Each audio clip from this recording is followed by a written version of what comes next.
So we're digging into a new category today. Well, it's not a new category, but with regards to some of the videos we've been doing recently, we haven't really touched on the area called Roero.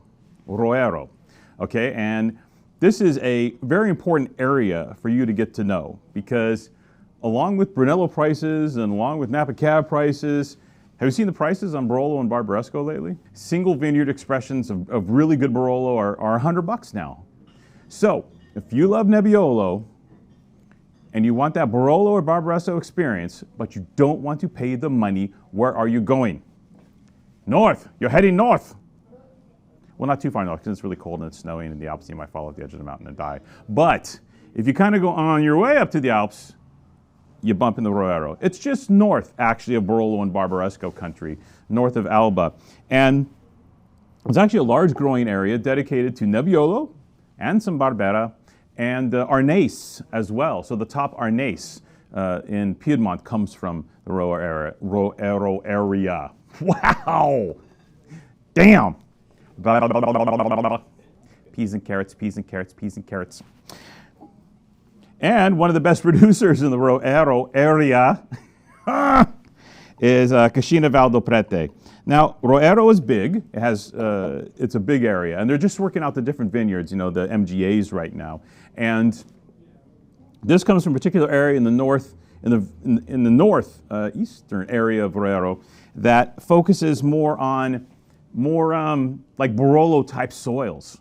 All right, so a lot of Roero is sand. They're sandier soils. So the whole point of Roero wine in the past has been its ease, its roundness, its generosity, its friendliness because of these sandy soils. But if you get into Vallebelbo Prete's area, begins with an M, Madonna della Grazia. I think Madonna della Grazia, I think.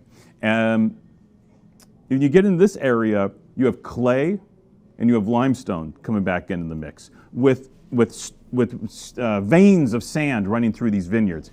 It is a gorgeous amphitheater vineyard that Bartolomeo Roagna bought in 1977. He was previously a sharecropper for the De Greze family, the De Greze family of Barbaresco fame, the Marchese de Greze family.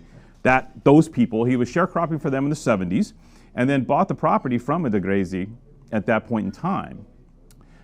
Since then, he planted everything there, right? Because in the 70s, it was arable land. So all the fruits and vegetables and stuff went on the bottom. There were some vines on the amphitheater. And then eventually his son, Mario, got more serious with viticulture, got more serious with the wine, started producing more serious grapes and bottling his own gear. And then recently in 2010, Giovanni, the son of Mario, has taken over. The whole vineyard is organic / biodynamic, right?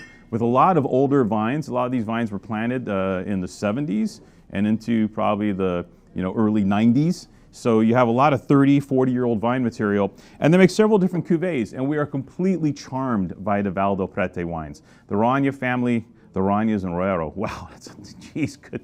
Why did I pick this wine? I'm dying over here.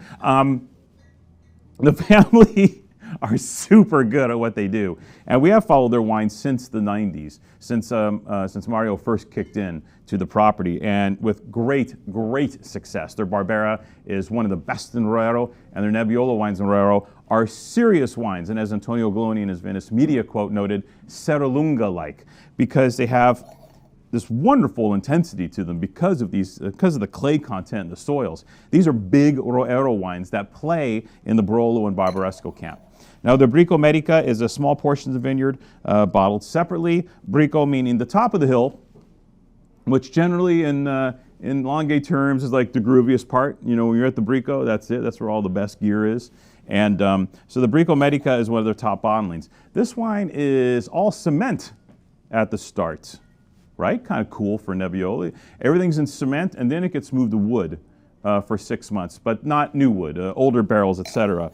So it's just cement and older wood. So that wine is not marked by wood, which some of the earlier releases from Vallebelbo Prete under Mario were a bit more marked by wood. It was the 90s, everyone was chucking new barrels out there, and he caught that. And the wines were still great, by the way. But nowadays, Giovanni, his son, has pulled the wood way back, nearly way back. And now we have a situation where these wines are not wooded at all, essentially.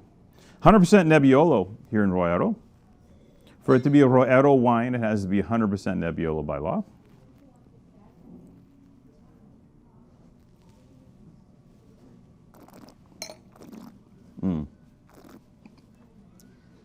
Okay, the Serralunga thing.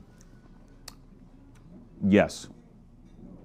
That, like strawberries, sarsaparilla, powerful structure though. The clay comes in the back end and kind of goes woof, you know, and kind of really pins the wine in. This is a serious Roero wine. A lot of them are like I said, those sandy soils. They were like, oh, this is fun Nebbiolo. Hey, this is really great, and you know. But this one makes you think a little bit. I love this. There's a slightest touch of mint, almost a touch of that, you know, tonic, almost quinado-y / quinine character in the wine. Man, this is complex. So when we sat down with Giovanni, we were tasting the wines with the son, and he's a great kid. And we were tasting the wines like, man, that's good, that's good. We bought an 05 Roero Reserva that was fabulous. We have in stock a 2013 Vigna di Lino Nebbiolo, which is in stock. That wine's brilliant, great vintage, pristine. And we came to this one. It's like, oh yeah, this one's really great too. But you know, it's a newer vintage, and we're not, you know, the older stuff was appealing to us. And then the sales representative was like, well, what if I got 95 points from Galloni? And I gotta say, we did the completely whorish thing. We went, because hey, scores don't hurt, right? Like when you read this, or when you look and when you watch the video, and hey, this got 127 points and it's $4. You're gonna click. So, and we know that too. So it's really great that this wine received one of the highest scores ever for a Roero Red from Galloni. Warranted, great vintage, perfect soils. They're so good at what they do. Yeah, positively lights out. What a wine, Galloni wrote. And I can't argue with that. It's absolutely stunning. So between us already loving the wine and getting that information, we bought everything the supplier had. So we have it. Nobody else does. Well, they did if they bought it before us, but